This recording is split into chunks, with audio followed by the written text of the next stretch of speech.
Good day, Amy. Thank you so much for being here today. How's your day going so far? It's great. I'm so happy to be here. Thanks for having me. I'm certain we're going to have a lot of fun. So let's dive into the introduction because I don't do a formal introduction. I love it when the person says their own story.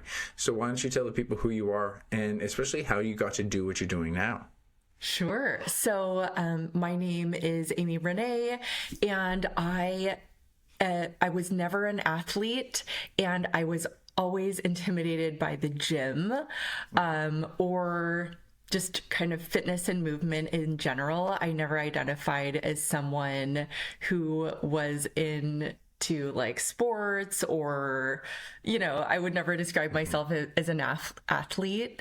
Not until my mid 30s, actually. Mm-hmm. And so definitely someone who has done all the diets and a lot of the fad stuff before.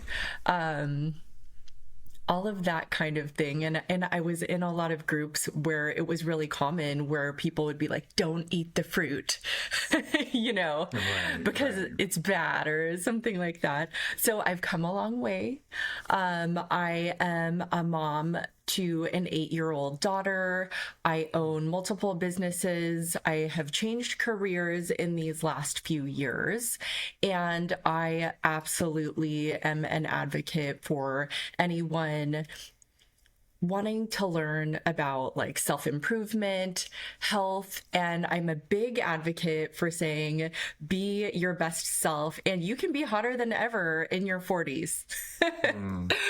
So that's my big message, because I think there are a lot of people out there, especially that are messaging to women and women to other women saying, oh, it's never going to be the same after you've had kids.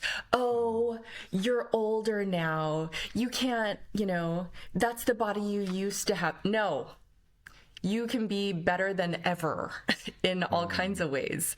So that's a little bit kind of about that background. I did later get into learning more about nutrition and fitness through online people, which has just been such a joy and pleasure to really find those right people. Because I think there's so much garbage online that we see. And for me, for a lot of years, it was really challenging trying to navigate like who to follow. And I used to follow all these people that were really like shredded, and I would be like, this is the way. No, that's not necessarily the way. Not necessarily. And so that's where I did find Jordan Syed. And so that really changed kind of my mindset and understanding around nutrition and movement, and really establishing kind of more goals for myself in terms of what health and wellness is. So I just pay homage to great creators such as yourself who are putting out that good content online where people can actually really learn and benefit in their own life, Yeah, I love that story. And it's really powerful when people come to it with the right intentions, right? As you mentioned, you got these jack shredded people. I'm not saying all, but I'm going to say like 99% of them have like genetics on their side, and they can be jacked and shredded and they're living a very, very like restricted life. And then they're going to say, hey, it's easy. It's easy. It's like, and I agree with you, Amy, like you should always aim to try to get in better shape the rest of your life. And it'll probably come a time in my life, maybe it's my 60s, I don't know, maybe 70s, I'll be like, okay, maybe I can't be in as good shape. But we have this idea of peaking way too soon in life. Yes. It's just like an inappropriate term. Like yes. your life can alter, and like, yes, things can get more difficult, but the idea of peaking is just a really negative way to spend any portion of your life, right? And so to have this idea of like, you can become better, it's just a matter of how you're doing it. And with realistic expectations, you mentioned not following the unrealistic influencers. But I really love hearing that. Let's dive into more of what you've kind of learned along the way. And, so like you said, you've done all the diets and stuff like that, and you've been through a lot of the hardship. So I'd love to hear some of the hardship that you've been through. What were some big tangible lessons, some big mistakes you made that you feel more people need to know about, you wish more people knew when they're going into their own, health and fitness journey? And it could be fat loss, it could be strength gaining, it could be anything. Ooh, I love this question. So some of the biggest mistakes are, gosh, I'm just like flooded with all of these memories of, I think excessive cardio, the idea that you have to earn, quote, I'm air quoting, that you have to earn your food. I think the notion of good foods and bad foods and, oh, you have to earn it, again, air quotes. I've earned this so I can eat it, which is just ridiculous. Or people terming it as, ooh, I've been so, again, air quotes, good lately, therefore I'm going to eat this. Or, ooh, let's be, and I quote, let's be bad and let's eat this. It's just so stupid, looking back. But I think what's interesting is being that I'm so far removed from that kind of language, I continue to see those as common conversations.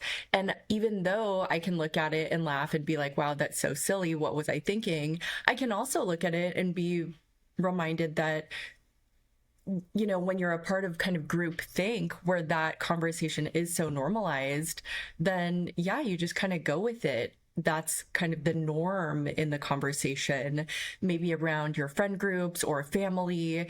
And I think that once I really found some good information online, then objectively I was able to step back and be like, oh, what in the world?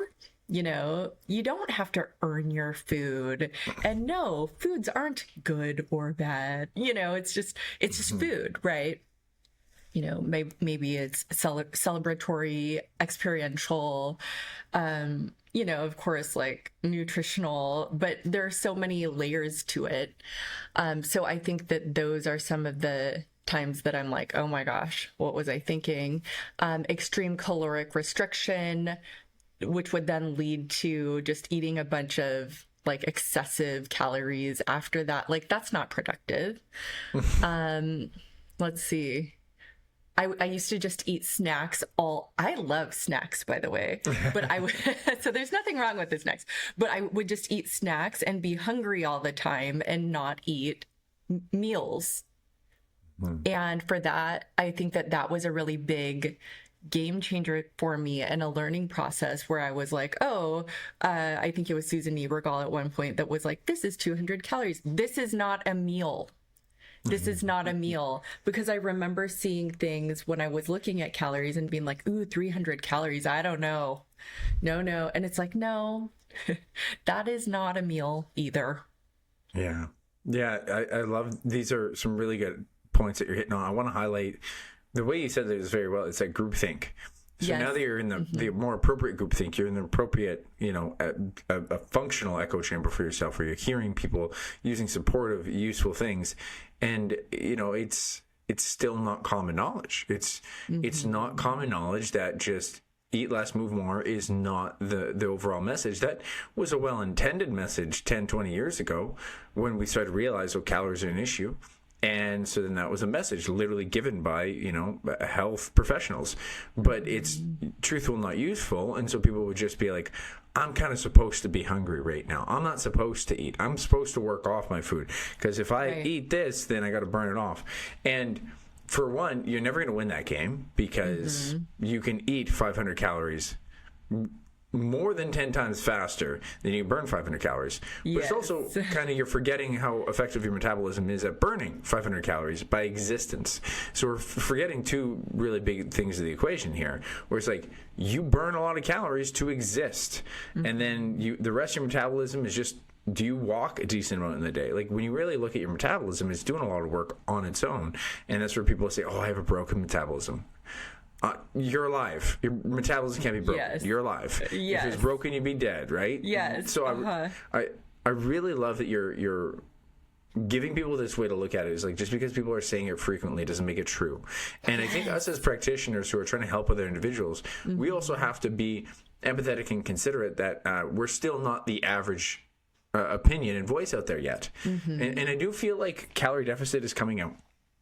How many people would have known the word calorie deficit I'd even say 5 to 10 years ago, like 5 to 10 years ago. 5 years ago. Even when I was getting into nutrition training online, it wasn't the thing that I was always pushing my clients to discuss, and now it's always the discussion. And it's an important thing that it's coming through. So I do think it's coming out, and people are starting to recognize it more, but we still have to respect that. I had another client say it's almost like generational misinformation, because generationally, like, you know, our parents and people around our parents are still going to have these misconceptions, and we have to consider that. So I really love that. I would love to know what other kind of advice you have for, let's say, beginners, people kind of starting out on their training and nutrition journey, that you wish they knew getting into it, mistakes that you would have made that you're just like, hey, if I had that information, I'd be on the right step. Well, this, just like everything, like, this is such a great question. So I would say anyone who is a beginner, maybe you're someone who's listening that's kind of been thinking about it, but maybe feeling kind of intimidated by either setting foot into the gym, or you're going, where do I start? I think first and foremost, having proper expectations in terms of what it looks like to learn. What does it look like to learn? And what does it feel like to learn? So I always say, you know, think about something that you're really great at. What are you so great at? If I was like, hey, you, what are you so good at? What are you so knowledgeable about? What is something you're so knowledgeable about that you could talk about it all day or teach someone about it? Okay, we have that idea, or that concept. And then I say, okay, think back to when you first started. Think back to what you knew about it. And then how did it feel when you started learning that thing? You know, were you really good at it? What did it look like? Did you stumble? How did it feel? Did it feel natural, unnatural? But then what? You kept going. Okay, so then fast forward that to months and you got a little better. What did that feel like? What did that look like? Had you improved?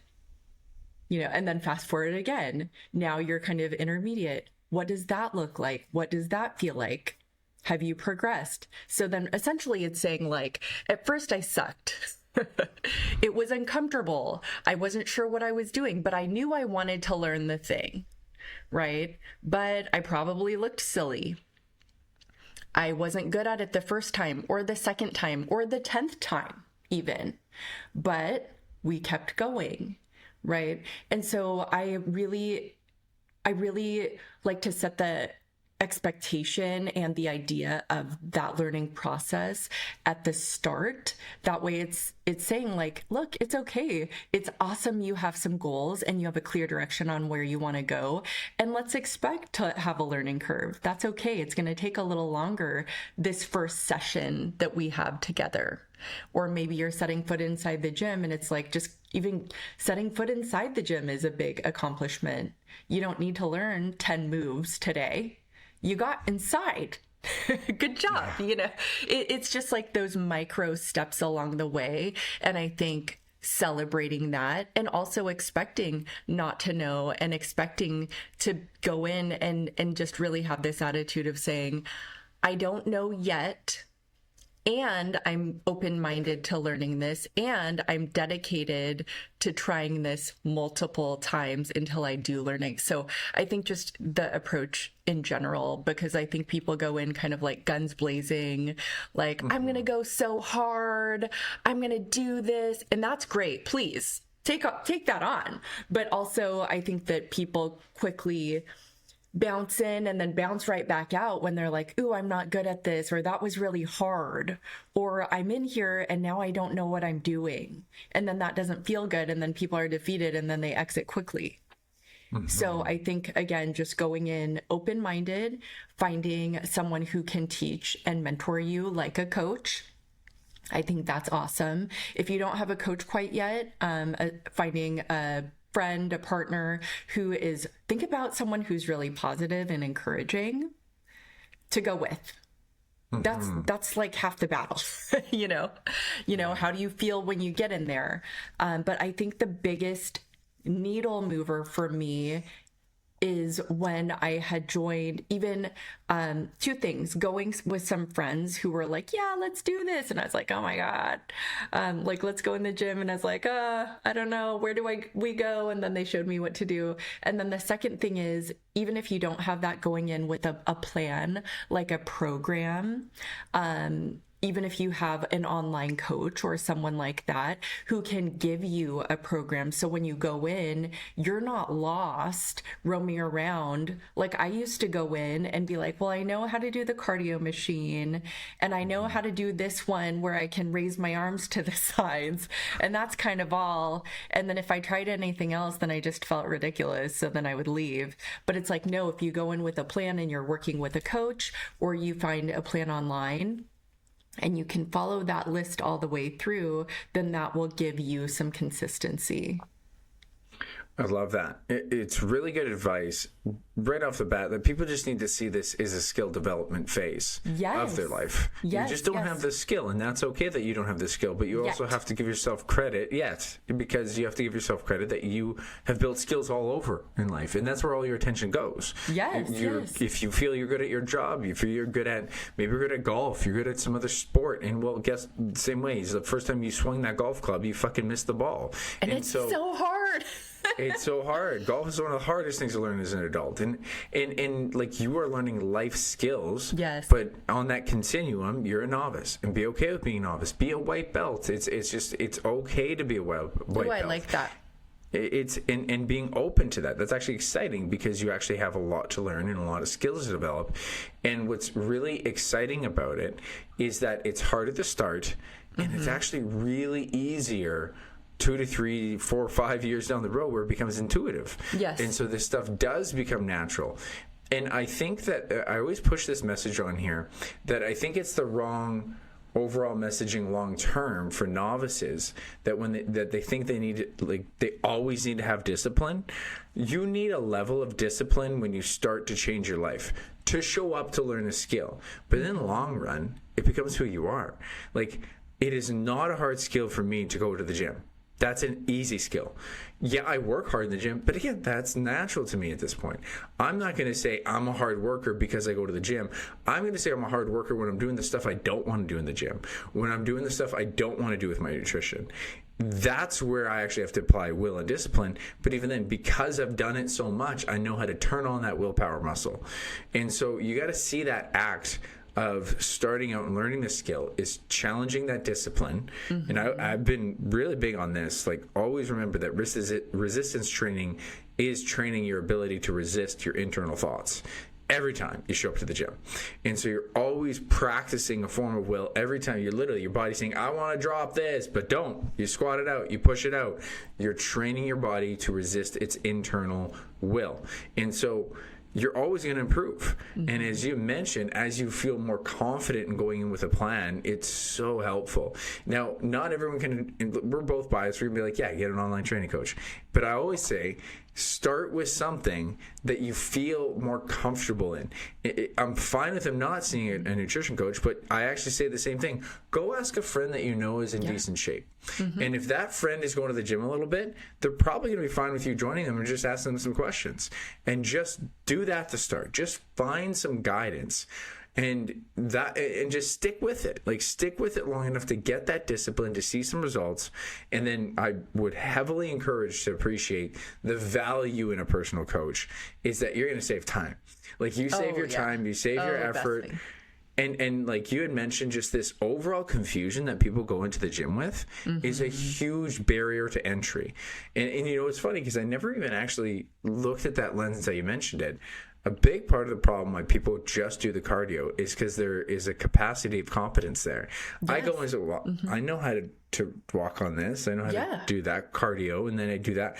I guess I'm going to go do crunches and bicep curls. I guess I'm good. I got to sweat. It worked. I worked out. And you know, that's everyone. Like, I mean, I remember talking to my brother-in-law, and he was like, yeah, you like do the bike or whatever. I'm like, he's like trying to live longer for his kids. I'm like, that's great. What if I told you didn't have to, like, you don't like biking? He's like, no. It's like, we don't have to do that. We don't have to prioritize that. And so let's make this more efficient and make it something that you're going to utilize for the rest of your life, which will be your muscle mass. And if you like to ride the bike, you should still do some cardio here and there, but you do not have to. And I think that's a really valuable message, where people do feel very incompetent when it comes to strength training, and that's the unfortunate part. So getting some help and support is such a great piece of advice. I would love to hear from your lens to help other, especially as a mom, as you mentioned. Like, I think this is such an inspiring story that you're giving. Hey, you can be in the best shape even when you're a mom, even when you're older. What's some advice that you think more moms need to appreciate when it comes to be able to stay fit and be a mom, be a parent? Oh man, I would say, I'm in better shape now after having a child than I was before. Now, pre-child, my weight had fluctuated, and all that. I have been the skinny. I have done that. I have also gained the 40 plus pounds, 50 pounds, and also lost that. I remember after I had a baby, I would try to even flex my stomach. And you know how like you can at least feel the muscles in your stomach usually? It's no, it was just Jello. And I remember I was so sad. And, like I like to be stylish and wear clothes and, do all this stuff. And I remember holding up, with my jelly stomach, I remember holding up this pair of shorts that I used to wear pre-child. And I remember, and I believed this thought at the time. I remember thinking and believing the external voices around me, aka friends, family, society, saying, you'll never be able to fit in those shorts again. And I remember thinking that and holding these really cute shorts. They're so cute. And I remember thinking that, and I had gone to Coachella in them years before. And I remember just being so sad because I believed this idea that I would never fit in them. Now, why would I think that? That's stupid. Again, objectively, being able to step back from it now, knowing that no, you have actually full control over, and I'm not saying that it's all about the shorts, but I'm saying you have full control over your nutritional decisions and strength training, and you can and will be able to transform yourself not only physically and mentally post-child regardless, or despite having a child or not, or despite your age, or despite how much weight you have to lose, whatever it is, knowing that regardless of your circumstance, you do have options and you do have the tools and you do have control to get to wherever you want to be, period. So that's my personal example is the shorts and thinking these thoughts of like, oh, I'm never going to be able to wear this again. No. If someone is telling you that, no, that is wrong. So you tell them that I said they are wrong. So I would say just things like that, just knowing that you do have the control and you do have the power and you do have the power of choice. And I know that right now there's just so much garbage online that going back to it can be overwhelming. However, once you find your, I'll say it like tribe, so to speak, online, just really the best thing that you can do is really tunnel vision it and unfollow all of the garbage. That way you don't have 20 people telling you 20 different things. What I found is online, once I found people who were, more science-based and kind of taking this approach of health and functionality in life, that was something that was fitting for me. Then I was like, oh, okay. And then I would see them maybe collaborate together. Like you and I are, we're doing this together because I know that the kind of information that we would both put out, the messaging is going to be similar. Mm-hmm, and so absolutely. Once you can really get rid of all of that minutia out there and just really feed your mind with consistent kinds of information, then that's very helpful because once you can learn those tools, you have the power to transform yourself, again, mentally and physically. And I think that, as we are, or I'm in this space of being in my 40s, being like, oh my gosh, I never even thought about being 40. Before, when I was in my 20s, I was like, ew, I'm going to be 30. And then when I was in my 30s, I just never really thought about being in my 40s.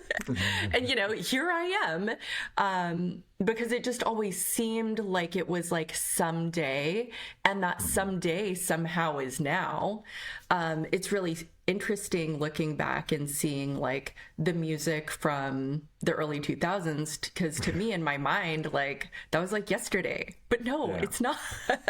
You know, but just to say, I think again, there's lots of messaging out there saying like, oh, you're old, you used to do this, but now we could never do that. And it's like, no, we can and will do that, and the best is yet to come. I saw J-Lo say that once and I loved it. Yeah. And J-Lo is so strong, you know. Yeah. So I think that really refining what kind of information you're taking in and being aware of it. And then when you find yourself in the social circles where that negative talk is going on, just to be really aware of it and not to accept those messages, because it's just unnecessary and it's ridiculous. I think that's beautiful that you're focusing on the social environment that you have that creates empowerment and not limitation. Yes. You're going to be a product of your environment, and you're surrounding yourself with negative thinking, then that's going to be the identity that you feel like you kind of have to. So I think it makes sense that you're going to want to be careful.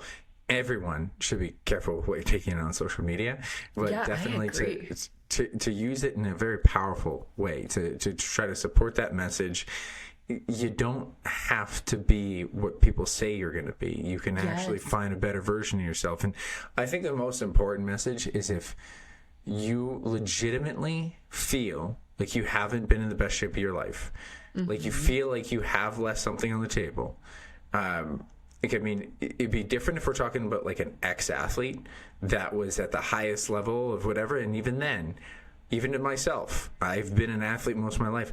I still don't believe I've met my best day as my fitness. I absolutely have not used that as, again, the term peak is terrible. And so for you to have this idea, it's like, I can, is like a great starting point for moms and parents to actually appreciate. You can. Like, it's just, you're listening to people who don't. So having that empowerment is really, really effective. And I think that's a really good construct. What do you think is some advice, because you had mentioned a really powerful thing there of like it's within your control, but this is what a lot of parents have a hard time with, finding control of time. It's like it's out of my hands, it's time, not enough sleep. And I'm not even a parent yet, right? So I'm always trying to translate what other parents can give for the story. So I'd love to hear from your perspective. How do you help parents try to, you know, help with that time issue, to help with what they can control? What are some tips you have for them? So there's a progression. And so I'm only to level 8 years old, because that's how old my child is. So I can speak to that. Baby to 8 years old. Still and a lot also, there. Thank you. It's a lot. And also I have one child. So, you know, it is different, I can imagine, with multiple children. However, as someone, I think that we all have a lot of things going on in life. I would say the baby phase, that was just a whole blur for me. That was a very challenging time. I think the message there would be, for me, because my child didn't sleep for 18 months and I was a zombie and it was just more about survival, is if you're listening and you're in that space, I'm going to tell you, don't sweat all of this stuff, you know, people being like, you will be the strongest, best ever. I'll say, yes, you will. And sometimes it's about survival right now. And that's okay. And get through that, so that when you get into a space where you have a little more mental clarity, when you have slept, then let's broach these other things. So don't sweat it too much. The best is yet to come, and it will come. So I'll start with that. Now, as you know, maybe you're exited out of that and your child is sleeping, thank goodness. Time is tight, especially when you have careers and other things going on in your life. Like, I'm someone, I like to be out and about. I'm constantly working on multiple projects. Why? Because I enjoy it, because I believe in personal growth, and I love all of that, and I love new experiences and adventuring and doing all these things. And throwing a child into the mix, in addition to having your own you know, space for health, you really have to track that time. So my advice for anyone is to schedule it. I know it's painful, but you gotta schedule it as a non-negotiable where you tell people no, I am unavailable at that time. Why? Because you're going to the gym. Maybe you're not going to the gym. Maybe you have a 10-minute bit of time.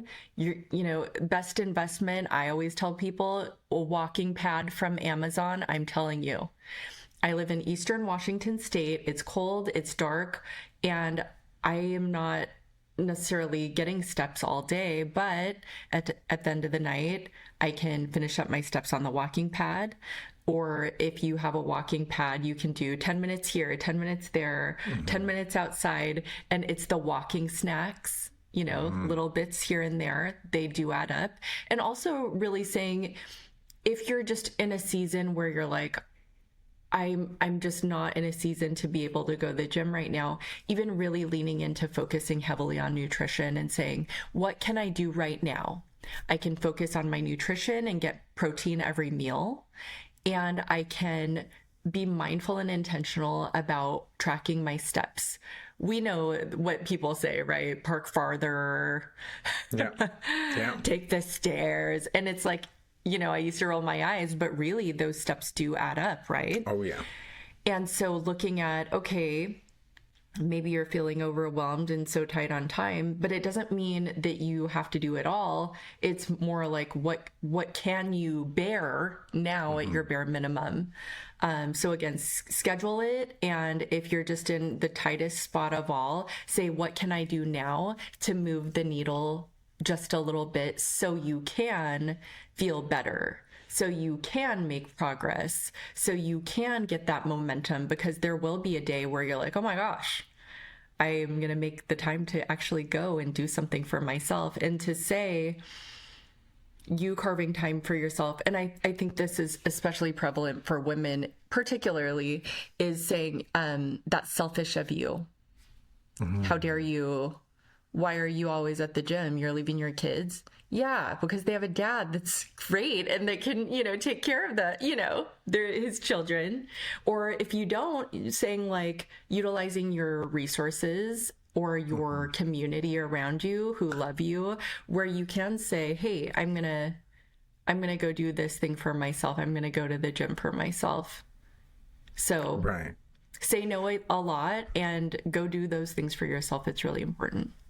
I think that's great. I think more parents, more mothers need to hear that it's okay. It's not, it's actually not selfish, because you're a better version for them. And a lot of the times the people who have a hard time going to the gym are trying to convince themselves to go to the gym as it is. So it's not even something they usually even want to do. They just know, when I've worked with mothers in the past, they just know it's healthy for them and they feel better after. And they do appreciate that it's self-care, and they have to get over that selfish instinct and translate that into, there's a level of both selfish and selfless, because you are sacrificing discomfort to go in there to actually be someone better for your family and loved ones. But it's also, it's selfish because you're going to feel better after anyways. And so it's important to know that it's a part of the whole picture. And I'm very biased to say this as a guy who doesn't have kids and is a trainer. It is technically a personal responsibility, right? Like, that's what I say. It is. As much as a trainer can say it's my job to be in shape, it's still your job to be healthy for you and your loved ones. And if you can actually use the lens that it's my job to do this, you're actually more likely to show up for it. I absolutely adore that you use the word schedule. People do not schedule in things that they kind of want to do. They schedule in things that they know they need to show up for.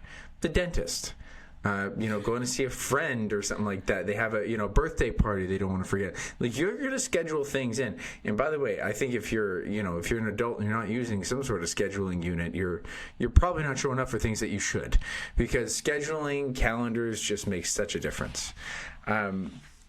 So the major thing there is, if we're scheduling things out, you time block it. Yes. This is even in the research. you are significantly more likely to show up for it. And so it's like, yes, let's schedule. Let's make sure that schedule is where we say no. As you mentioned, you have a partner to lean on. You have your community. If you need to work on your community, this is why they say it takes a village to raise a child. Like, these are important tactics. And I think to go deeper on that, if you're not using all of these things at your disposal, what is the actual reason you're not going to the gym? It might be because you just haven't admit that you don't want to do it. And so people need to kind of dig deep. And it's like, are these the real obstacles? And I wanted to add in too, I love the walking pad. The walking pad is probably one of the best inventions that has like recently come out. The step counting is one of these fitness fads, and I'm like, oh, that's here to stay. That's a necessity. It's like protein. It's gonna be here to stay. It's not the whole thing, but it's gonna be a big part of the solution. And I'm even like a big fan of when people really can't get to the gym. It's like, we really can't underestimate calisthenics. Like, you cannot tell me if you are at, a base body, like anybody, and including myself, can benefit from just some calisthenics. I am a very strong individual compared to the average person. I've deadlifted over 600 pounds. I can still get a leg burn from a body weight Bulgarian split squat if I do enough reps. A single leg body weight squat is fucking hard for me. And most people who have a hard time going to the gym aren't even close to that. Tell me, how many body weight reverse lunges can you do? A single leg hip lift, like a single leg glute bridge, putting your shoulders on the couch, your booty's going to burn. I always burn after 8 to 10. So, like, there are things, and this is like within 10 minutes. You got that 10-minute break. How many bodyweight squats can you do in 10 minutes? And then, can you not tell me you don't feel better after it, right? So it's like, if we can appreciate there are always options at our disposal, as we just laid them out. I think a real important thing for people who are still having a hard time is get down to the truth that you just don't want to do it, and you gotta. Like, I think this is just, I will completely give to when there's times you can't. As you mentioned, lack of sleep, things are too busy. It's not that it won't be like that sometimes, but it can't be like, you can't tell me like that's for 5 years, 3 years, right? We got to have some silver lining. And as you mentioned, what's the win? What can you win today? And if you win one thing for physical activity, one thing for nutrition each day, and you're like, that is a healthy behavior I'm proud of. Maybe it is, instead of 4K steps, you have 6K. That's a win. Maybe it's 5K and you did one 10-minute walk. That's a win. And maybe you just made sure you had a protein shake every day because you normally don't. That's a win. And like, these battles, as much as they look very like not that big, it actually is what makes sure that you're not an all or nothing person. You're doing something. And that is what prevents failure, because you're making more of your identity of intent, and you build off that intent. And then the next time you make that into 7K, or you make it into a 20-minute workout, or you make it into 2 protein shakes, or trying to do something else in your nutrition. But it's a building mindset of the little wins that makes such a difference. I'd love to hear, let's go back to the social media thing, because this is a really valuable one. As you mentioned, all the kind of poor information. And I think it's important for us to really help give people some better information, but like to orient around what is misinformation from our perspective, the things that are more damaging. And there's a lot out there, but I love to give coaches an opportunity to rant and to bitch and complain about some ridiculous ideas out there. So what's pissing you off right now on social media? Ooh, I love this. I think anything that's built to scare people and tell them that they're broken, which seems like it's most things. That this is toxic. This is going to kill you. Don't eat this. Don't eat that. And then people are like, what can I eat? Water. And they're like, that's poison too. Yeah. I think just people have been targeted so hard, and now they're scared of everything. Mm-hmm. And that's a problem.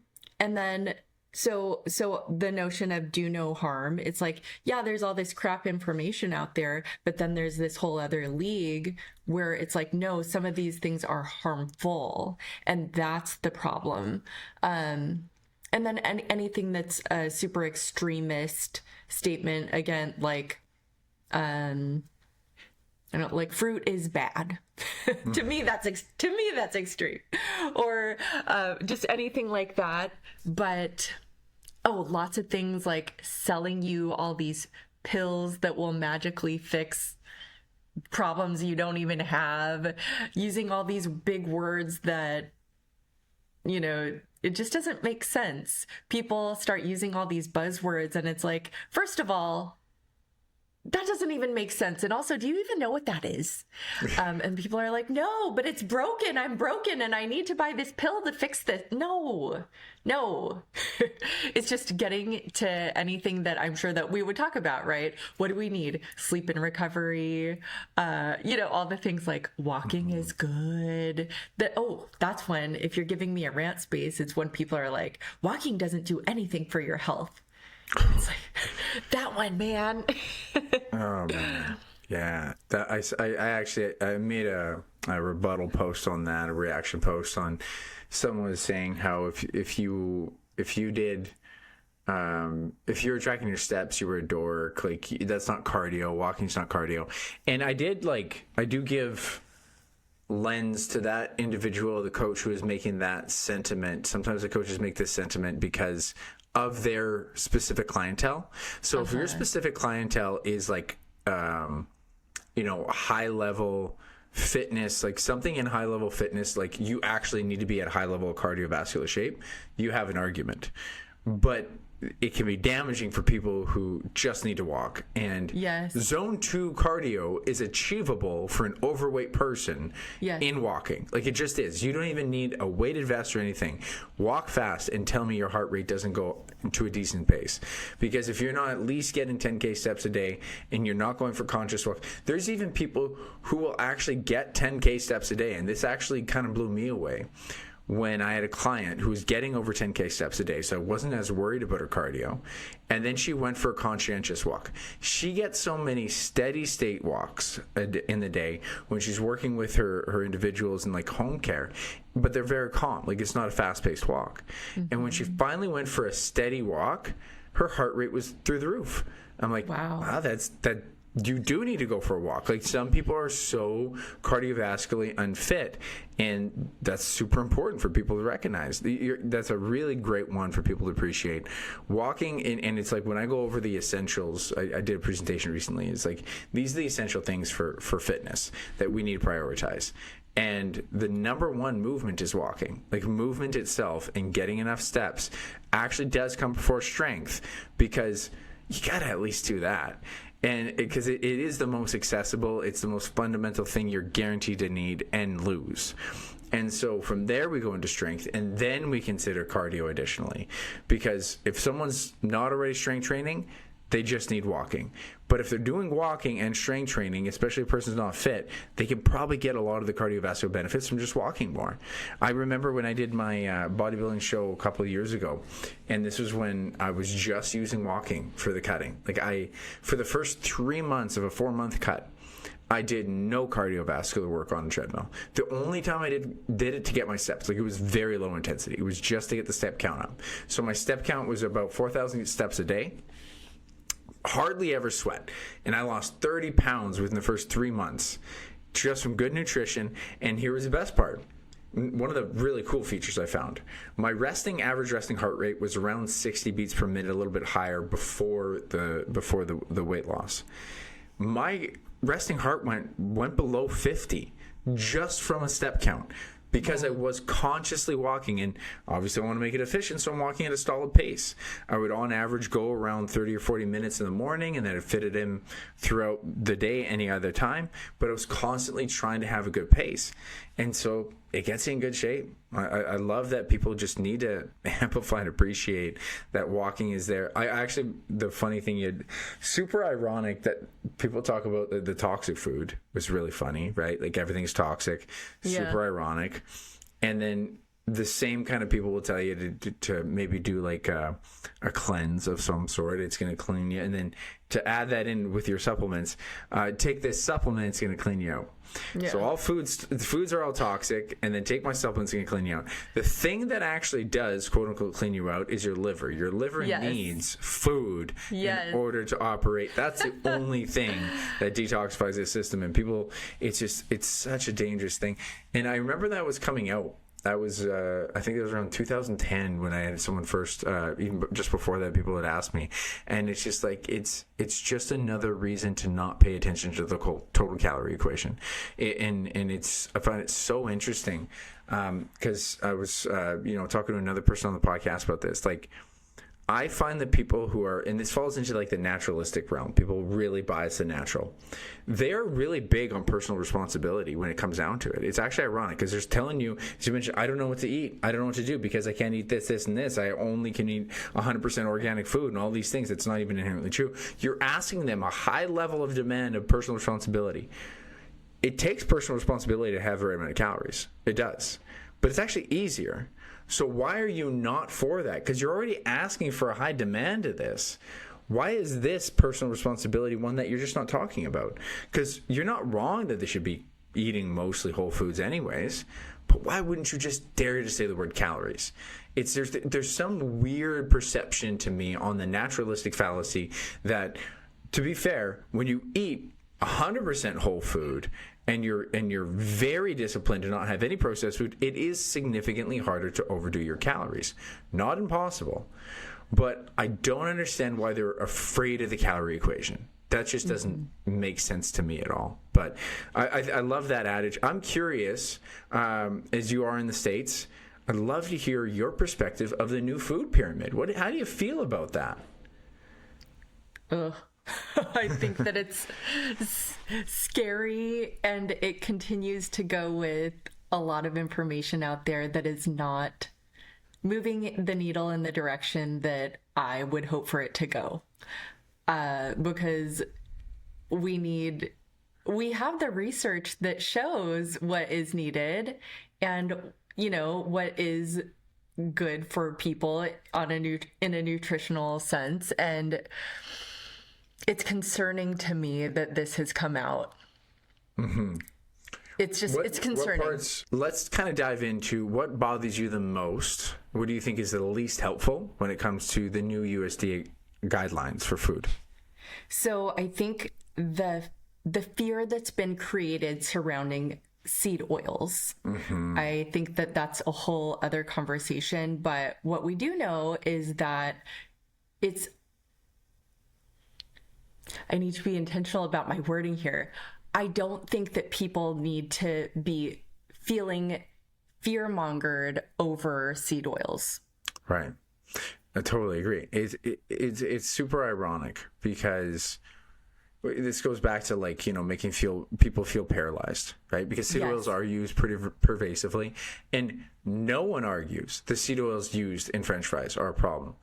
But I do not comprehend the argument that beef tallow in French fries is a healthier option, right? Like, I do not understand that. Now, if you want to go all the way to the far end extreme, that maybe there's more issues with seed oils in someone who continues to be overweight and obese eating either the beef tallow oil versus the seed oil in a French fry. If you continue that, maybe the person having the French fry seed oil is slightly unhealthier, but they're both fucked up. And so it's literally almost like comparing two different alcohols for an alcoholic. Like, that's a problem on its own. But if we're going to talk about the thing again, I don't understand these arguments around the people who are in this naturalistic realm, because provide evidence. And they don't really provide evidence substantially, and they'll say, oh, they only have this one study. And then there's always problems with their studies that they're trying to outline, and they ignore all the other stuff. So and the concern that you have there that is so relevant is that this is the government, right? This is the government saying we're going to ignore that information, and we're going to say that, beef tallow and saturated fat. And the super ironic thing there about that is that they try to amplify, hey, the saturated fat's not a big deal, but they actually still say only have 10%, which is that's going to be hardly anything. It's like half a ribeye steak. And so I understand your fear with it. I think it'll be a really interesting kind of cultural time, right? I think you guys are going through a lot in the States right now, a lot. And so, there's a lot. It's a lot. Yeah. How do you feel about that right now? How are you managing all the cultural shifts that you guys are going through? Well, I think that there's a lot of anger on all sides, and it makes me sad that I don't see it going away anytime soon. And it is truly divided. And there's just so much joy to be had in life. And it's not to say not to acknowledge the horrific things that are going on, because that is very real. In terms of navigating, I think that I like to keep an open mind and also protect my own mental health in terms of choosing when I'm going to take in information and the way that I take in information. For example, instead of doom scrolling, choosing to read. It's just the way, and also really looking for the good in life, looking for the good in people, looking for the joys in the big things and the small things. Because I think that right now there's so much heaviness here, that I feel like if you don't look for those bright spots, that it's easy to get swallowed up in everything that's going on right now. I think that's great advice. It's very similar to if you want good training and nutrition advice, make sure that you're ignoring the ones that are inherently negative, not making you believe in yourself, giving you toxic, damaging advice that's like extreme concepts. And if you fall into those echo chambers, you're not going to escape. And it's going to be very similar with social media. Like social media will prey, the algorithm will prey on your amusement. And you know, it's like, it's so important to recognize that it's going to be making you pervasively negative because it feels like it's on your front door.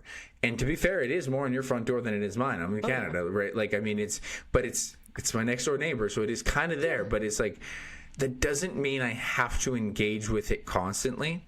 Yes. The thing that I've recognized myself recently, because initially I think it was important, and especially around when the last election was happening, I just felt it was important because it was very important political topics and crazy things were happening, so I was always curious. And then it became a morbid curiosity when it was getting weird. And it's weird. It is weird. And now it's just like, it's just toxic for me. And it's like I come out, I'll only allow myself to scroll on the weekend in general, because if I scroll during the week, I'll stay up late, and it does feel like junk food for the brain, right? And so I just feel like keeping that to a limited amount of time on the weekend. And then if I notice that it's a lot of the same messaging coming up on my algorithm, I just have to stop scrolling. I just have to stop. I like clean up your algorithm. Start following puppy accounts. Start, liking the good accounts that you want to be positive. I'm getting close to making an account just for positivity things, like just so I follow dogs and food and things that are going to put me in a good mindset, and getting away. Like, I don't mind knowing about the political conversation, but we got to be careful when we're always being pervasively just overwhelmed with the shit, and very soon you're going to discover within 5 to 10 minutes on social media what the vibe is, and it can be a very dangerous vibe if you're caught into an echo chamber. So I think that's very good advice, that it's just make sure you remember that life, it's still within your control to be positive, and there is very little control we have within the political spectrum and culture. It's like, just don't let it captivate you too much and make it angry too much. Just like anything in training and nutrition, you got to control what you can, and that mindset's going to be a big part of it. So I think that's great advice. I really had a fun conversation, and I would love to have you back on in the future, especially we'll give it a couple of years, because I love to see where this whole culture for food goes in the States, like how it all pans out with RFK in general. And so we'll do a follow-up in the future. We'll see how that pans out, how you continue to learn more on your own training nutrition journey, as I do as well, because I think we'll have a lot of fun with that conversation as well. Oh, absolutely. I got one last question, though. Okay. I have to ask this because it's a Strong Ambition podcast. What is your most, and this could be work, it could be life, it could be anything. What's your most recent ambition that you're really excited about? Well, my most recent ambition is so I've been really intentional about making space for newness, new experiences, because it's easy to just do work, home, work, home, work, home, like the same thing. And then your year disappears and you're like, what did I do? And not only go beyond work, home and have new experiences, but have new experiences creating new friendships. So, looking like evaluating your day beyond work and home. Who are you communicating with? Who are you having conversations with? So recently I started a community here locally where I live, again in Eastern Washington State, where we're meeting up and having new experiences together. So an example is we're going to be doing aerial silks that are attached to like a ceiling. I'm not an aerial silk gymnast person, but what a fun experience to try something new, meet some new people, and just have fun and have a laugh. So my big thing right now that I'm excited about is creating community and some spots, again, for joy and fun. I love that.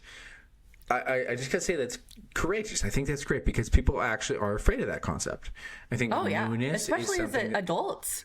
Yeah, it takes courage to go after newness, to go after new things. Like, even when I try to sign up for a new coach for training, it's new. Like, I'm uncomfortable with it. And going after some new skill is a discomfort.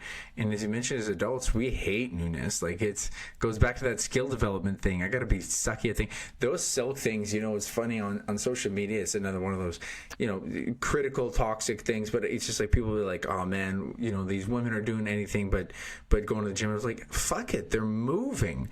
Like, I don't care if the people are bouncing around the room. I've seen the big baby jumpers that people are like, fuck it, they're moving. I don't give a shit. I don't care if it's Zumba. I don't care if you're bouncing off the rafters. Like, people are finding a way to move their body. I'm super lucky I fell in love with strength training. Fall in love with something that makes your body move. I think, like, and this is something I say in presentations about physical activity. I said, what's the most important type of activity? And people would be like, cardio, strength training, all this stuff. And then I'm like, the movement you're excited to do. Like, it's the most important. And if you don't have it, you owe yourself that. And I don't care if that is going for a walk. I don't care if it is hanging by silk sheets. Like, you got to find something that's going to make you excited to show up to do it, because you're going to have shit you don't want to do in fitness. It's guaranteed. At least find some part that you enjoy. And go play. Like, just go play. Good God. Like, not everything has to be so serious all the time. Just go play. And what I continue to hear is lots of people are like, people find it hard to make friends as an adult. Like, they'll meet people, but they're like, how do I make friends? Like, I want to hang out. I want to go do things. And none of my friends want to go do things.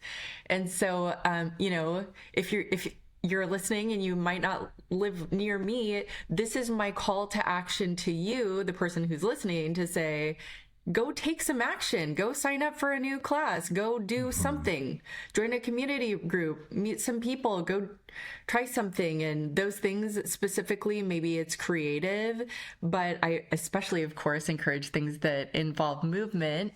Just go have some fun. Just go have some fun in this. I feel like it's a really serious climate right now, at least where I am. And you just have to pave that way for joy in your life, whatever it is, big or small. I love it. I think that's a great sentiment. Let's leave it at that. Great advice, Amy. I'll make sure we leave in the show notes all the information so they can find out more about you. But thank you so much for joining me today.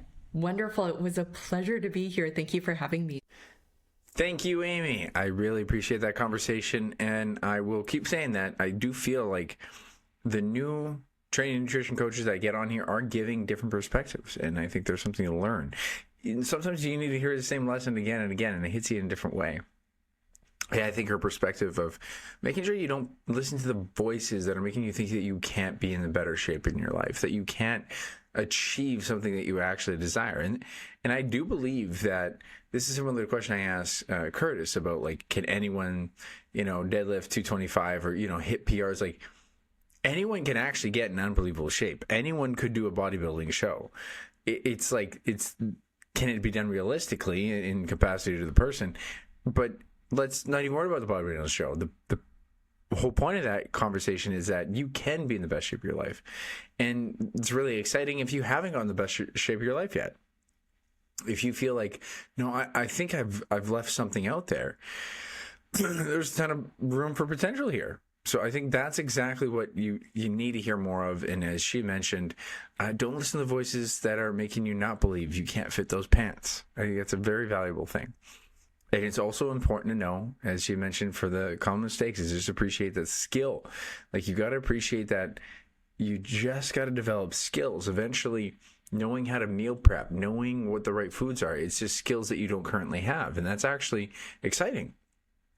The reason it's exciting, and like I had mentioned, the white belt mentality, is that eventually you'll be really good at it. Eventually you'll know how to meal prep and it's done. You'll know how to make a healthy breakfast, a healthy lunch, a healthy supper for you and your family any time within short notice.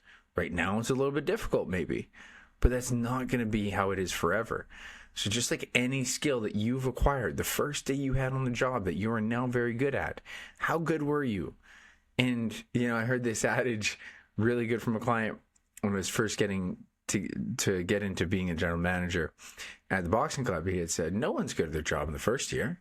And it just made me feel just a beautiful sigh of relief and excitement. I'm like, yeah, I'm going to be way better at this in a year from now, in 2 years, and 3 years. And be okay and be excited about that. And if you do have kids or you're challenged as a parent, know that you can believe in yourself too. And as she mentioned, there's going to be times, whether it's a newborn that can't sleep or things are just hectic because you have more than one kid you're running around. But as we mentioned, there's still this prioritization that has to happen. There's still this idea that you do need to see the value in this self-care time. I try to bring the conversation up when I have parents on here, because I'm not a parent yet, that the priority and the rather the scheduling and how we set things up, like it's doable. Like, that's the thing that I hope people understand, is it's doable. And what I was even trying to get into is, like, just make sure that's not the only reason you're not doing it. And sometimes it will be, as we mentioned, when your kid can't sleep and you just got to take care of your kids. Yeah. But is that for 6 months? Is that for a year? Is that for 7 years? So eventually you got to peel back the layers and be like, well, maybe you're using it as an excuse to not commit. And I'm standing in a position that I shouldn't judge that. But at the end of the day, it is your health. And you would be doing it for your kids so you can show up for them. So is it worth it for them? And that's something you got to question. That's something that might make that self-care seem like more of a priority, right? And I do really value her perspective of the social media, especially toxic food. You've heard me rant about this. These things aren't toxic. These aren't the problems that we need to be focusing on. They're distractions in some regards. Like, I've said it on a different podcast, like, if you have everything else checked off the list, you have a healthy body composition, like, you're not worried about losing weight, you have consistent training, consistent sleep, and you're like, and I want to minimize the ingredient food list, it has to be food that's all natural, you got the best argument at that point. But if you cannot get the appropriate calorie intake and appropriate protein intake by using some processed foods, it's not going to get easier with just 100% whole food. So let's be realistic. And the people who are telling you this stuff is toxic do not have any substantial evidence. Too many calories is actually toxic. That we know. But all this other stuff, it's going to distract you. It's stepping over nickels, stepping over $100 bills to pick up nickels or dimes. Really, these things are not the most important thing. And I just love that we could go on a rant a little bit about the supplements. Supplements are supplemental. They're extras. They're tiny little sprinkles on a cake sometimes, but you don't really need to go deep on them. And I do think that the USDA food guidelines, as we mentioned, it's very misguided around the fats and the oils. And it's concerning with RFK. He's trying to be okay with the raw milk. And I don't think the raw milk is even that big of a deal. But it's also like, it could be. Because you are talking about something that, like, you've just increased the probability that you could have a food-borne illness from it. And there's no substantial evidence to suggest that it's going to make people healthier. So the fact that the guy that is the head of the health department is the one that's encouraging this is concerning. And the fact that they went against the seed oils, on the guidelines is kind of ridiculous, but I'll keep saying it's like I don't even care anymore. Like, if you choose to have, like, I'm not going to sit here and defend them like you have to have. I'm just not. I'm going to say that it's a useless talking point at this point, because go ahead, deep fry your French fries and beef tallow, have butter. It's at your own risk, right? There's substantial evidence to suggest that if you have animal-based saturated fat, you are at a higher health risk. So, I mean, I would pay attention to those people who are saying that kind of stuff. And I think, to kind of summarize what she had says, make sure you are paying attention to people who have probably, some scientific data, some evidence to suggest things that are going to help you and be constructive for you. And stay out of that negative headspace. Stay out of the stuff that's making things more conflicted. If someone's talking about extreme dieting, promising really fast results, talking about food being toxic, it's probably toxic for you to listen to these messages. And there's people who are trying to give you more simplified, more tangible messages that are going to help you better long term. So I hope this episode helped you. Don't hesitate to check out Amy's stuff. She's got a ton of great info, and I'll leave that in the show notes. We'll definitely have her on it again in the future. I hope you enjoyed this podcast. Please don't hesitate to leave a review, anything that you liked about it. Really appreciate any feedback, and please share it. Some of you know that might really enjoy this podcast episode and help support them. As you know, I'm always trying to help you chase your own ambition, because life isn't about the pursuit of happiness, but rather happiness within your pursuit. And I'll catch you next time.